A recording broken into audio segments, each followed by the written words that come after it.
L'été, c'est sûrement la meilleure période pour lire, alors voici 4 recommandations qui vont sûrement te plaire. D'abord, on va commencer par un classique, c'est le Colonel Chabert de Honoré de Balzac. C'est l'histoire d'un colonel porté disparu pendant les guerres napoléoniennes. Mais il rentre finalement chez lui. Sauf qu'en 30 ans, sa femme s'est remariée et elle a pas du tout envie qu'il revienne. La question c'est, est-ce qu'elle va le reconnaître ou est-ce qu'il va mourir en misérable? C'est très court, c'est bien écrit, ça fait réfléchir, c'est vraiment un classique qui est incontournable. D'ailleurs, je vais vous faire une vidéo entière dessus parce qu'il le mérite. Ensuite, un autre livre que j'ai adoré, c'est Vie à vendre de Yukio Mishima. Bon, c'est pas celui-ci parce que j'ai prêté l'autre et que j'avais besoin de quelque chose dans les mains pour me donner de la contenance. Mais en gros, c'est l'histoire d'un mec qui a plus envie de vivre. Et comme il n'arrive pas à se suicider non plus, il décide de vendre sa vie au plus offrant. Et là, il part dans des aventures qui partent dans tous les sens. Il va avoir affaire à des tueurs à gages, à des criminels, à des hommes d'État et même à un vampire. Sauf qu'il arrive toujours pas à mourir et il devient même riche. Et vient même un moment où il a d'un coup peur de mourir.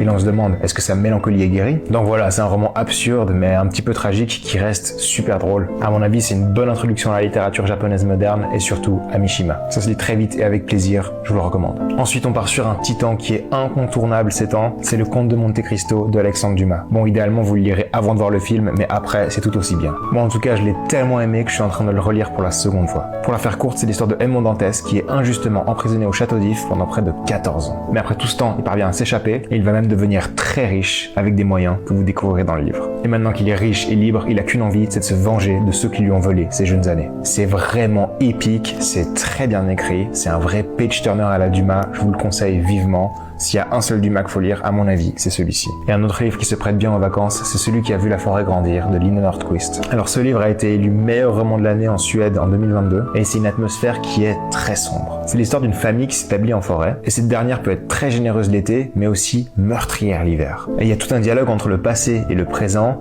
qui révèle des secrets de famille qui feront pâlir les vôtres, je vous le garantis. Ce qui est intéressant dans ce livre, c'est pas tant son histoire, mais c'est surtout son ambiance, qui est vraiment, mais c'est sombre, c'est un peu glauque. Je pense pas que vous allez vous sentir bien en lisant ce livre, mais vous serez content de l'avoir lu. En tout cas, moi, j'ai adoré. Bonne lecture.